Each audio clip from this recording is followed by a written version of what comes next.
donné une réponse légale ou théologique. Il a répondu à la racine du problème, le cœur humain. Lorsque le cœur est endurci, il devient capable de pardonner, de faire preuve de patience ou de chercher la réconciliation. Et c'est dans ces moments que le mariage commence à se désintégrer. Mais il y a une bonne nouvelle. Jésus est venu pour guérir les cœurs brisés, pour restaurer ce qui a été détruit et pour réconcilier ce qui semblait irréparable. Il est le médecin des âmes et il peut transformer n'importe quelle situation, même la plus désespérée.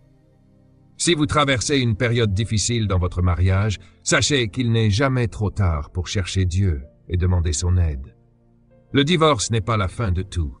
Avec Dieu, il y a toujours un espoir de restauration, un nouveau départ et une nouvelle vie. Maintenant, je veux que vous notiez ceci. Quand vous rejoignez une armée, vous vous engagez non pas à vivre mais à mourir. Les armées ne sont pas motivées par la vie, elles sont motivées par la mort.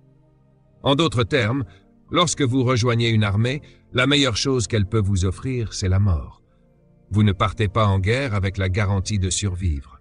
Ils peuvent garantir que vous pourriez mourir. Et si vous survivez, alors ils vous appellent un héros. En d'autres termes, rejoindre une armée, c'est s'engager à mourir. Eh bien, le mot utilisé pour divorce est le même mot utilisé dans le cadre militaire. Lorsque vous marchez dans une allée pour vous engager envers une autre personne, l'homme envers la femme et la femme envers l'homme, vous ne vous engagez pas à la vie. Et c'est pour cela que les mariages échouent, parce que nous nous marions avec l'idée de vivre. C'est un peu lourd. Et toi, tu vas me tourner le dos. C'est une défection. C'est là que le mot père prend tout son sens. Père signifie source et soutien. L'homme est issu de Dieu. Dieu a créé l'homme à partir de lui-même. Cela signifie que la source de l'homme est Dieu lui-même. Dieu est donc le père de l'homme. Cela devient plus profond. La femme, quant à elle, ne vient pas du sol. Elle vient de l'homme. Cela signifie que l'homme devient la source de la femme. Nous avons appris hier que le mot « source » en hébreu est « Abba », que nous traduisons par « père ». Ainsi, le mâle est le père de la femelle, c'est-à-dire sa source et son soutien. Le mot « père » signifie source et soutien, ce qui implique que tout ce que vous êtes la source, vous devez le soutenir.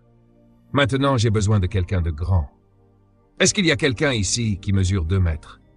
Vous là-bas, vous êtes grand. Venez m'aider ici. Vous devriez être content de venir, je vais vous faire jouer le rôle de Dieu. Tenez-vous derrière lui, s'il vous plaît. Vous n'êtes pas tout à fait Dieu, mais vous êtes sur le point de comprendre.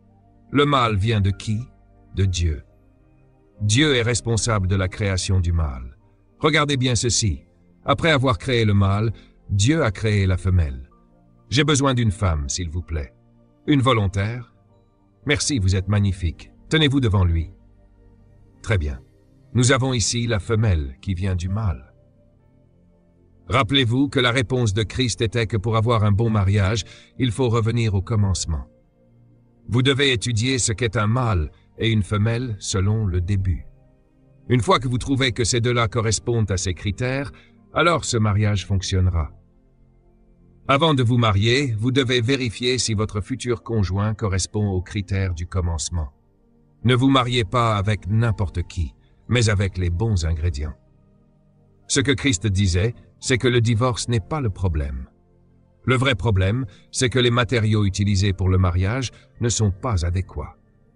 Vous ne pouvez pas divorcer sans avoir été marié, et vous ne pouvez pas vous marier sans avoir d'abord 2 individus.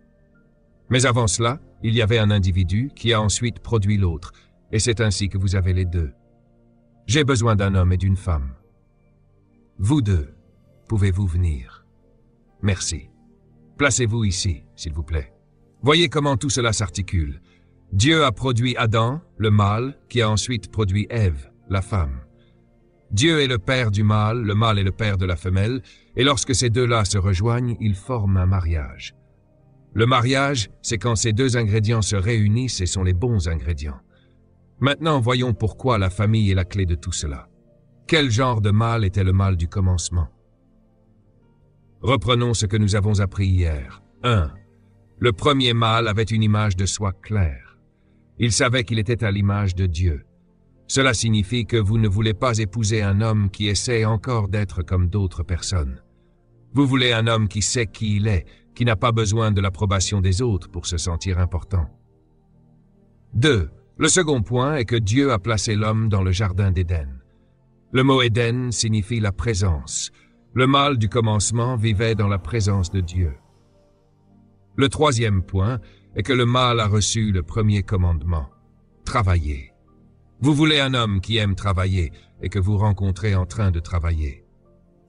Le quatrième aspect concernant l'homme dans Genèse chapitre 1 et chapitre 2 est que, au verset 15, Dieu dit à l'homme de cultiver. Cela signifie que vous devez choisir un homme capable de vous cultiver. Cultiver signifie faire ressortir le meilleur de vous, vous développer, vous faire progresser. Ne vous mariez pas avec un homme incapable de vous améliorer. J'ai vu des femmes qui avaient un bon emploi, une bonne éducation, une belle voiture, un bel appartement, qui avaient leur vie bien organisée, et elles finissent par épouser un bon à rien. Elles se marient avec un homme qui conduit leur voiture, mange leur nourriture, regarde leur télévision, dort dans leur appartement pendant qu'elles sont au travail. C'est pas une femme, c'est une insensée. Ne vous mariez pas avec un homme qui diminue votre valeur. Vous voulez un homme qui augmentera et améliorera votre valeur. Certaines femmes deviennent tellement désespérées à l'âge de 30 ans qu'elles se contentent de n'importe qui portant un pantalon et détruisent la qualité de leur vie. Le cinquième aspect de cet homme se trouve dans Genèse 2:15, où Dieu dit à l'homme de garder le jardin. Cela signifie qu'un vrai homme est un protecteur. Si un homme ne peut pas vous protéger, il ne mérite pas d'être votre mari. Un vrai homme protège les femmes. En d'autres termes, c'est l'homme qui a reçu la parole de Dieu, pas la femme. Cela signifie que l'homme a été conçu par Dieu pour être l'enseignant de la parole, celui qui garde la parole. Cela veut dire qu'un vrai homme connaît ce livre appelé la Bible de A à Z. Ne vous mariez pas avec un homme incapable de vous enseigner la parole de Dieu. Et pour certaines d'entre vous, c'est déjà trop tard. Il y a des hommes qui connaissent le nom de tous les joueurs d'une équipe de football, mais qui sont incapables de nommer les disciples. Ils connaissent les scores de tous les matchs de l'année dernière, mais ne connaissent pas les chapitres du livre d'Habakkuk. Ils passent des heures à regarder la télévision, mais aucune à lire la parole de Dieu. Ce n'est pas un bon homme à épouser. Vous devez être comme Adam si vous voulez garantir un bon foyer. Il doit être conscient de son image en Dieu. Il doit aimer être en présence de Dieu. Ne vous mariez pas avec un homme que vous devez traîner à l'église. Ne vous mariez pas avec un homme que vous devez encourager à avoir des dévotions à la maison. Ne vous mariez pas avec un homme qui reste debout, les bras croisés pendant que tout le monde adore Dieu. Ne vous mariez pas avec un imbécile cool, un de ces hommes qui disent « L'adoration c'est pour les femmes, moi je suis cool ». Vous êtes un imbécile. Si vous étudiez la parole de Dieu, vous verrez que tous les prêtres qui adoraient étaient des hommes. Savez-vous qui étaient les meilleurs amis de Dieu? 3 adorateurs. Et c'étaient tous des hommes. Certains disent que l'adoration, c'est pour les faibles, pour les efféminés. Vous pensez que l'adoration est pour les faibles? Laissez-moi vous poser une question. Avez-vous déjà tué un géant de 2,60 mètres avec une pierre?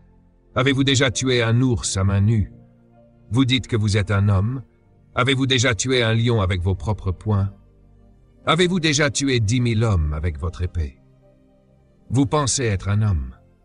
Avez-vous déjà dirigé un pays, construit une ville, établi le plus puissant empire du monde il y a 3000 ans partant de rien? Vous pensez être un homme? Qu'avez-vous accompli?